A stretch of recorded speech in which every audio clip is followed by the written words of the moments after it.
Good morning, security people. As you can see, I am not Renee Smalls. She wasn't able to join us today, so I will be taking the reins. We have Mandy Groove today, telling us about her journey and how she broke into cybersecurity. Mandy is from the DC metro area, and she's coming to us from 2U. Is that correct? That's right. Perfect. Well, Mandy, tell us a little bit about your background and what made you interested in cybersecurity. Hello, everyone. So, my background is a little varied, actually. I'm going to go way back, if that's cool. I actually, straight out of high school, went to art school for a semester. So, completely non technical, super creative. Um, so, I did that, didn't like it, found out it wasn't for me. Computers were kind of always a hobby that I had done in since like middle school. I like to program websites. I made my MySpace real crazy and put all kinds of custom stuff on there. I like to mod The Sims and do crazy stuff with The Sims. So it kind of it had always been kind of like a weird hobby, and my family suggested after I went to art school and didn't like it that maybe I should do something with computers. So I took a bunch of gen eds, finished those at a community college, and then I applied for Towson. And I went to Towson and I graduated with a bachelor's in IT. Um, while I was there, I became super interested in programming and took all of the programming classes that I could. Unfortunately, we had a super awesome cybersecurity team, and I didn't really know that they were around. So, so I ended up getting a job. I think it was my junior year in Towson, and I started working at an MSP, managed service provider, and I did actually administrative work when I started because they didn't have a technical role open. But I kind of like transitioned into a technical role. I was there for 4 years, so 2 years after I graduated. And by the time I left there, I was the help desk manager, and I had a team of 4 to 5, give or take. Wow. Yeah, so I went pretty far in that time there. It was an invaluable experience to me. Um, and after that, I was looking for a company that I could grow with that had more resources. Since the MSP was a small startup, there was, I think, probably like 9 or 10 people at the max when I was there. So I really wanted to find somewhere I could grow, and I wanted to be more technical and not be a manager anymore. So I started looking, and I interviewed with a lot of older white men. And then I came into 2U and I was interviewed by a female, and it was really refreshing. Um, they had a very diverse team. It was about 50% female, and I felt super comfortable. And they had a lot of resources to offer me. So I ended up going with 2U, and I worked help desk for about 1 year and 2 months. And I kind of, got to know everything about the systems and the people and what we do. And 2 positions opened up. One was on the infrastructure team, basically maintaining our servers and doing updates and kind of like typical day-to-day server maintenance. And there was also an analyst position that opened on the cybersecurity team. I never thought I would get the analyst position. So I had actually applied for both, and I got both. And Oh, wow. I had I had a huge decision to make, and I took a while. And I decided to break out of my comfort zone and go with cybersecurity because it was a bit more unknown to me. I didn't have any previous experience in cybersecurity, but it seemed cool and like super badass. So I was like, yeah, I'll go with that one. I also really liked the team and enjoyed the team. So that's really how I got into cybersecurity in a nutshell. And Wow. I actually just recently was promoted to security engineer on April 1st. Oh, congratulations. Yeah. A day that many will question if it really happened, but congratulations. Thank you. I know. I'm like, is this an April Fool's joke? Well, I have to say there's a couple things in your story that I wanted to unpack and highlight for our listeners. One is in the beginning, you took a role with the MSP. It wasn't a technical role, and you found a way to transition within the organization to do something that you're more passionate about. Sometimes people don't don't see that possibility, but take it where you can. Like if you're interested in getting into cyber and you're already working for a company, see what positions are available there, see how you can transfer there, and based on just your quick snippet, you've done that at two jobs. You came in doing something different and then transitioned to something that you liked. So, congratulations there. Tell us about your college journey. So. You figured out you wanted to go into IT, but you did the more the traditional IT route, the programming route. Um, how do you find did that help you in transitioning to cybersecurity? What recommendations would you give to a college student right now going down that journey? Yeah, so I think me focusing in programming opened some more doors for me later on down the road because like traditional IT programs focus more on the networking aspect, um, which I will admit I did have to brush up on that a lot later in my journey. Um, but I think being able to do a little bit of bash scripting is super invaluable, and being able to do some PowerShell scripting kind of put me ahead of the game when I was on help desk because I could work in an Active Directory environment a bit more efficiently than people that didn't know how to do any scripting. So I think having at least that base is super valuable. I also have noticed in my current role that even if I'm not writing code, it's super helpful to be able to at least look at it and understand what's going on and maybe pick apart pieces, even if you couldn't necessarily sit down and write it without, a lot of effort. You should still be able to read it and understand it. So I think that's something that I also would like to make a future goal is getting more into Python and being able to sit down and write code faster than I currently can. So How else do you keep up with the industry? You mentioned that's a future goal, but how do you keep up with the changes in the environment and everything that's happening on a day-to-day basis? yeah, I'm still kind of getting a handle on it because cybersecurity moves so fast and there's so much to know about it. And prior to getting into the field, I didn't know how broad it was and how many specialties there are. So I'm still exploring a lot, but Twitter is definitely a big one. And I had never used Twitter before getting into the industry because, I don't know, tweeting's not that cool to me. Like, I think it's what, 280 characters that you get, right? Now, yeah, That's before it was 140. yeah, that's even worse. So to me, I had always seen it used as just a social media platform, but there's a lot of like breaking news on Twitter that I usually see about like outages or whatever's going on in the cybersecurity realm. I also have gone to a bunch of different cybersecurity conferences, repping my DEF CON 26 t-shirt today. DEF CON was super awesome, super overwhelming, but I learned a lot and realized how large the security industry is when I was there. There are also smaller cons that I've been to, such as Hope in New York, which was an interesting con, lots of interesting perspectives at that one. There's also B-Sides, which I'm going to, I think it's at the end of this month, like 2 weeks. Well, I'll see you there. Oh, cool, awesome. And are you mostly a participant at the conferences? Have you given a talk yet, or Haven't. okay, okay. I've been approached to do a talk, but I'm not sure what I'd talk about yet.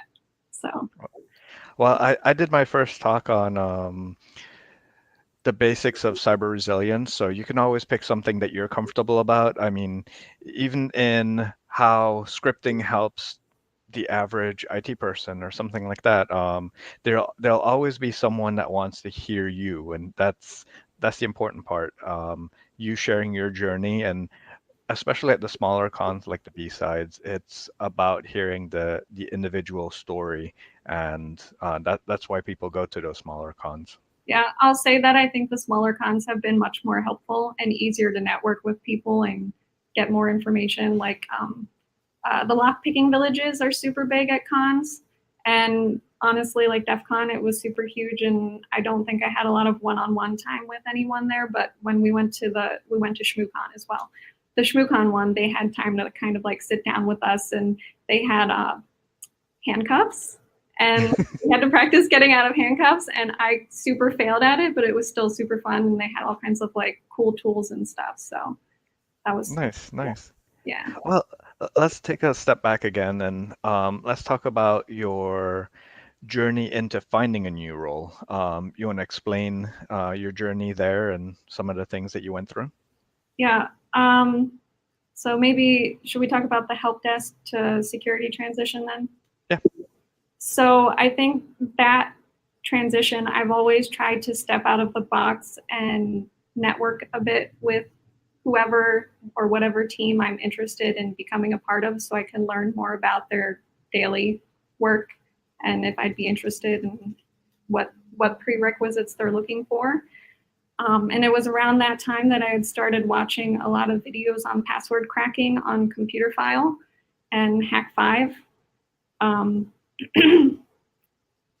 so I think I kind of interjected myself a bit to get some more information, and I also kind of put myself out there to become like the liaison between the cybersecurity team and help desk. And I took most of the escalation cases and kind of put myself out there so I could try and work with them more directly to get more experience. I'd also done the same with the infrastructure team, but I was kind of doing both so I could have both avenues open, depending on what I was more interested in and obviously what I would be offered. Okay, so this is about why you were at 2U, some of the things that you did to transition from your help desk role Right. to your other role. Okay. Right. I should also say at 2U, we're super, super about being flexible. I've seen so many people switch roles that are interested in other roles. There's a lot of support here. People aren't boxed in. I felt boxed in at some past jobs. I didn't feel that at all here. There was a lot of support. So I think that super helped. Yeah, I think interjecting yourself or having those informal interviews where you're asking someone on another team about their role, about something else, is something you can do even if you're not inside of the organization. So on Twitter, on LinkedIn, I've I've done that to individuals that are in the position that I want to get to within 3 or 5 years. So like the CISO level positions, try to find out what they do on a day-to-day basis, ask them questions about their role so I can know what I can work towards so that I'm comfortable in applying for those positions. Um, so what about before when you were hunting for a role, say applying before you got the 2U role? Talk about your journey there.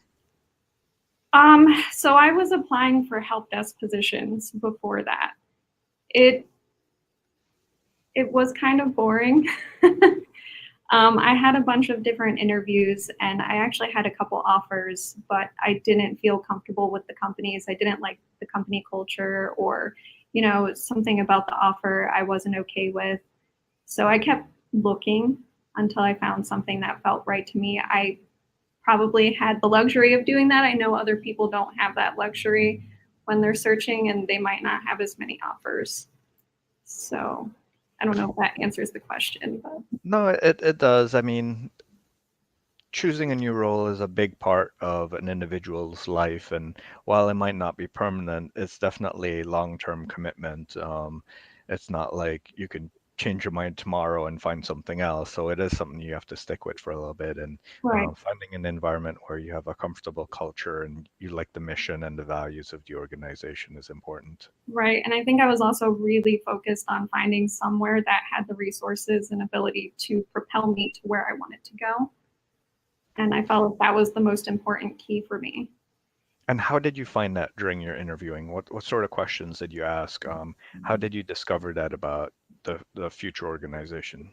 I think I asked a lot of questions about how they would invest in me in my future and training and what options were open for that. So I think I focused a lot of that, a lot of a lot on those questions without being pushy, but kind of making it apparent that I'm in it for the long run and I'm looking for a commitment as long as they're willing to invest in me. So That's definitely a great approach. Earlier you mentioned networking and describe to me how you networked and what sort of things you were looking for while you networked and looking for a new role. I think networking is hard because I'm naturally kind of a quiet person and I'm not very outgoing. But like you, I was kind of looking at what do I want to do in the future and trying to focus on talking to people that have experience in that field. Um, Also, I kind of looked more towards my personal network. So I had like some family friends who had worked in cybersecurity, and I asked them a lot of questions when I was looking at the role, like, how do you like your job? What's the best part? Is it interesting? What's challenging about it? And I think those were invaluable for me making a decision, at least when I had roles to look at. Um,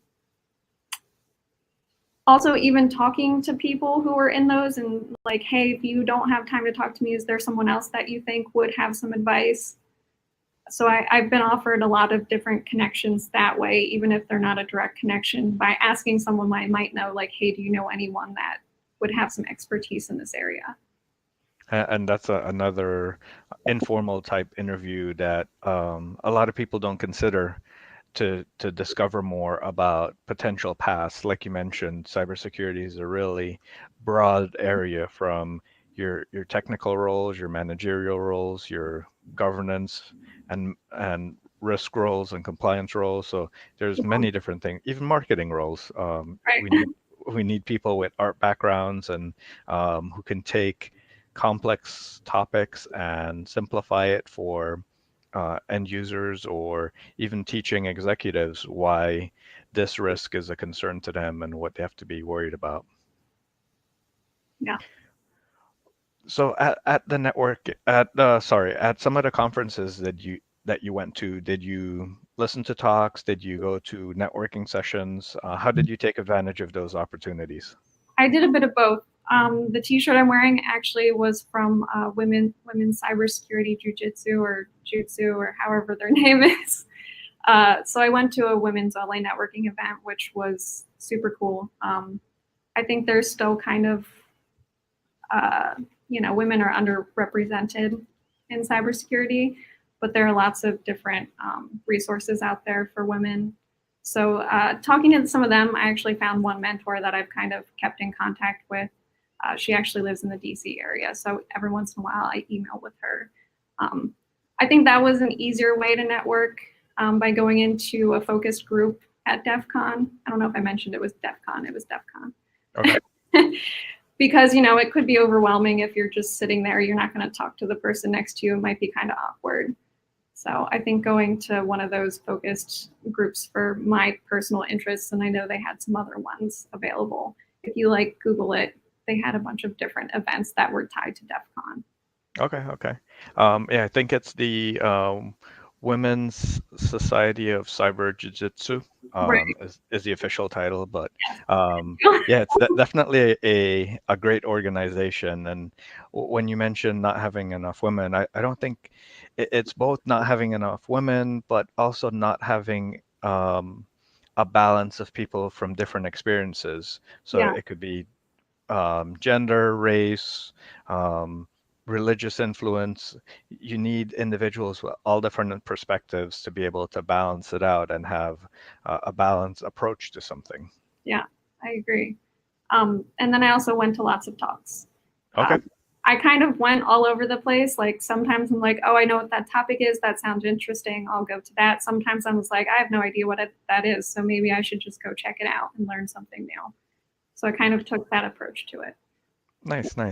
And as you're progressing your career, like how do you plan ahead what you want to do or what path you want to go down next?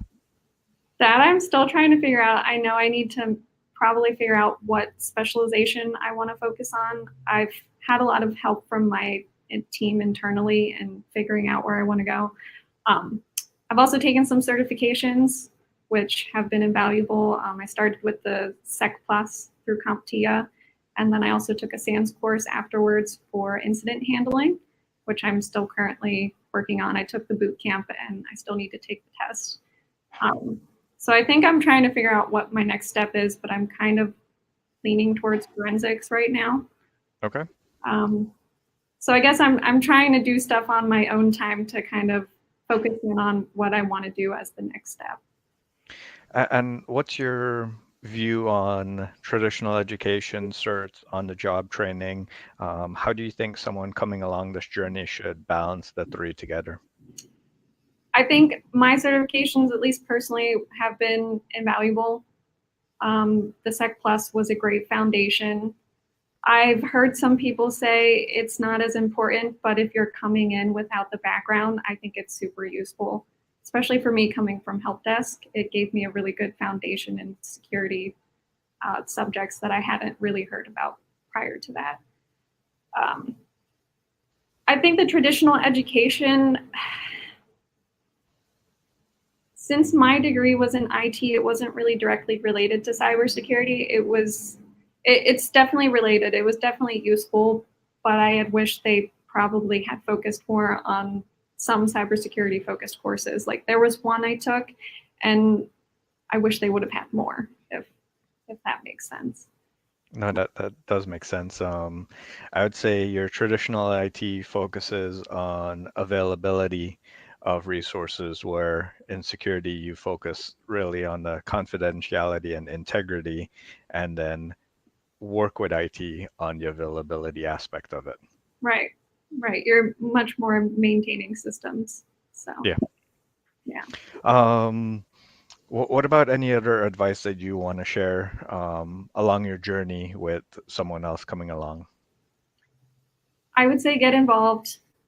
That's one area that I am also personally trying to do is getting involved in meetups or putting yourself out there when you go to a conference or making sure you make that connection with the right person and not being afraid to say hello and introduce yourself, even if you're uncomfortable, because I feel awkward all the time. So I Are think there particular meetups that you recommend?